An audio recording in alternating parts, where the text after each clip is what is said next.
সূরা ইখলাস পবিত্র কুরআনের একটি ছোট কিন্তু গভীর অর্থবহ সূরা। মাত্র 4 আয়াতের এই সূরাটি ইসলামের সবচেয়ে গুরুত্বপূর্ণ বিষয় আল্লাহর একত্ববাদ বা তাওহীদের সুস্পষ্ট ঘোষণা বহন করে। অনেকেই মনে করেন এই সূরাটি 3 বার পাঠ করলে একটি কোরআন খতম করার সওয়াব পাওয়া যায়, কিন্তু আসলেই কি তাই? বিস্তারিত নুসরাত আহমেদের ডেস্ক রিপোর্টে। পবিত্র কুরআনের ফজিলত ও মর্যাদাপূর্ণ একটি সূরা ইখলাস। এটি মক্কায় নাজিল হওয়া 112 নম্বর সূরা।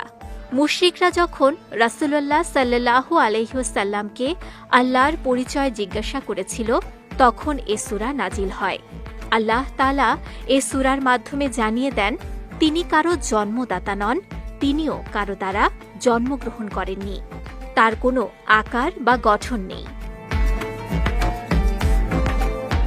অনেকেই দাবি করেন, বিভিন্ন হাদিসে বর্ণিত যে 3 বার সূরা ইখলাস পাঠ করলে একটি কোরআন খতম করার সমান সওয়াব পাওয়া যায়।